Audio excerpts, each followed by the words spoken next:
Hi, Dyslexic Genius here, Brett Hurt. My phone number is 864-236-1680, or you can email me at dyslexicgeniushurt@gmail.com. I'm back on the Amberola 1A motor, and I'm doing the gear train and the bearings. But an Amberola 1A motor is basically the same as a Triumph motor or a spring motor. The gear train is basically the same, and they use the same bearings. But the bearings have to be really clean and they have to be polished out. And I'm going to show you why. My angel can focus in. This is the bearing I pulled out of the machine. And you can see all the built up oil they used. And the back end's filled up with oil, with grease. This is all grease. And they packed them full of wheel bearing grease, which I can't stand. What you need to do, as I've talked before about polishing these pinions out, but on a Triumph, it's a lot more work.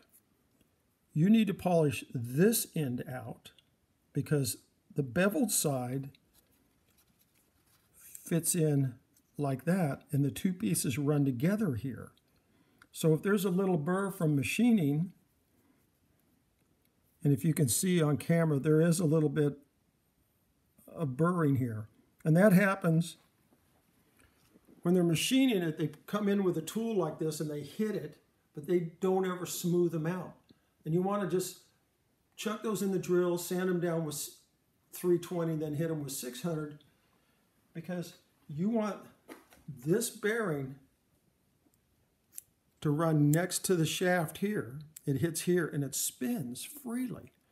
And then you put one drop of oil in here to oil the bearing when you do maintenance on the machine. I also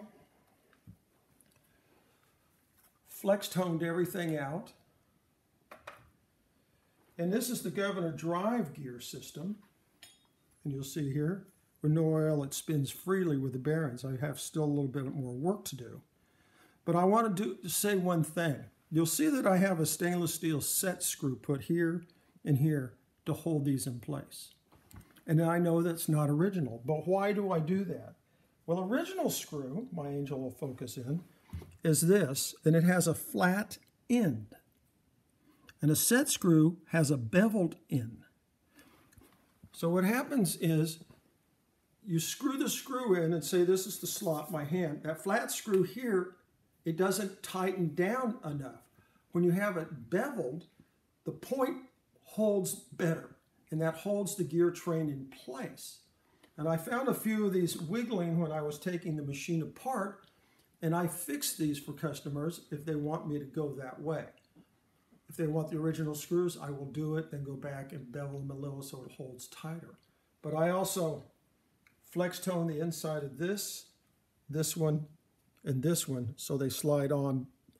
And on the flats, there's a little bit of adjustment back and forth with this. And it gives you a little bit more adjustment using the set screw because it's thinner, not flat. And you can move it a little left and right on the shaft. I'll show you when I assemble.